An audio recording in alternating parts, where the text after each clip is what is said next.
I think foreign observers are troubled by some of the rhetoric that's been taking place in these Republican primaries and Republican debates.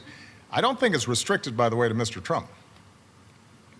I mean, I find it interesting that everybody's focused on Trump primarily just because he says in more interesting ways what the other candidates are saying as well. Did you see Barack Hussein Obama last night? Take little shots. He was taking shots at your president. And so was Michelle. You know, they always say, sure, please stick to policy, don't get personal. And yet they're getting personal all night long, these people. The night was electric in Phoenix, Arizona. A sea of red hats, flags, and camera flashes filled the air. Donald Trump was in his element, feeding off the crowd, soaking in the cheers like fuel. But what happened next, no one saw coming. As Trump gripped the microphone, the energy in the hall tilted. He grinned, eyes narrowing, and said what would become the most infamous jab of the evening. "Barack Obama? Harvard law degree?" he scoffed. "Give me a break. Everybody knows it's overrated. Poor, pathetic guy. Remember the arms flailing, the speeches, the drama? Pathetic." The crowd erupted in laughter. Some clapped, others doubled over. For a moment, it looked like Trump had scored his punchline of the night. Cameras zoomed in, trying to catch every smirk and reaction. But then, across the stage, under the quiet blue spotlight, Barack Obama stood, silent, still, watching. He didn't smile, he didn't frown, he just waited. The laughter faded, like a song that suddenly lost its rhythm. The tension in the air turned thick enough to slice through. Trump turned slightly, still trying to command the room. "Come on, folks. The guy's been coasting on that Harvard thing for years. I built towers. He built speeches." More laughter, but this time it was nervous. It didn't hit the same. It's not conservative. It sure isn't normal. It's radical. It's a vision that says the protection of our power and those who back us is all that matters, even when it hurts the country.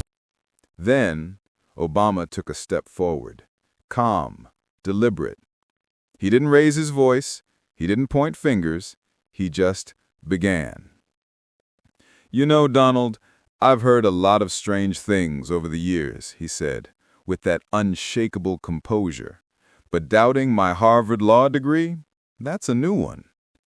A ripple moved through the crowd. The tone had changed. Obama continued. "You never heard me threaten journalists. You never heard me call citizens enemies of the people. Because even when I disagreed, I respected the process that gave me the chance to stand on that stage." The room went quiet. Cameras panned across faces that were once laughing, now listening. Obama leaned in slightly. "See, I worked hard for that degree. I didn't buy it. I didn't pretend to earn it. I studied, I taught, I spent nights in the library while most people were asleep." The silence deepened. Somewhere in the back, a young college student whispered to a friend, "He's shutting him down without even raising his voice." Obama smiled faintly. "And when I think about the people who sent me there, the ones who believed that maybe, just maybe, a kid with a funny name could make a difference, I remember what this country is supposed to stand for." A man in the front row nodded, emotion flickering across his face. The laughter was gone now. The room had shifted from spectacle to reflection. Trump shifted at the podium, visibly irritated. "Oh, please, spare us the lecture. You think studying makes you special? You think that makes you smart? I've made billions, Barack, billions." Obama didn't flinch. He turned slightly toward the audience and said, "When you attack education, you're not talking about me. You're talking about every young person who dreams of being the first in their family to graduate. You're mocking the people who worked 2 jobs to pay for a night class." This time the applause came, not from partisans, but from hearts. It started small, then swelled into a roar. Trump tried to interrupt. Fake news. He's just... But the sound of clapping drowned him out. Obama continued, voice calm, unwavering. When you make fun of education, you're not scoring points. You're reminding the world how easy it is to tear something down when you've never had to build anything with your mind. The applause intensified, people on their feet now, some shouting, "Tell him!" Others simply clapping with tears in their eyes.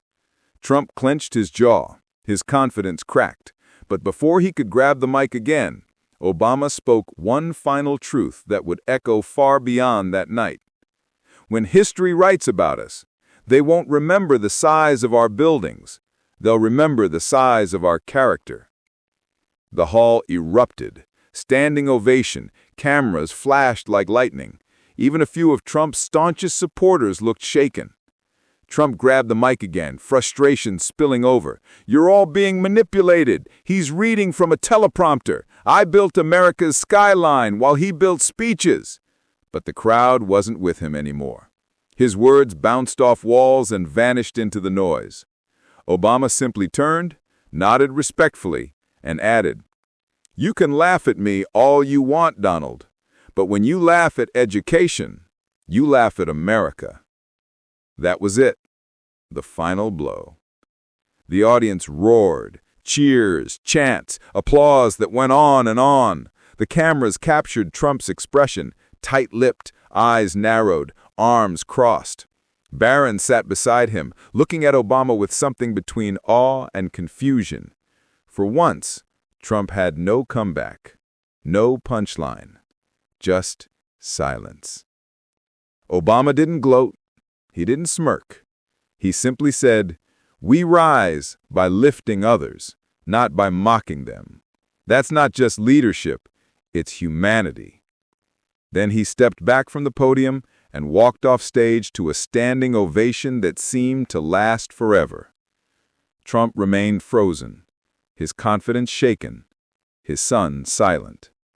And in that moment, Barack Obama didn't just win an argument. He reminded the world that strength isn't in shouting, it's in restraint. That true education isn't just about books. It's about wisdom, empathy, and grace under fire.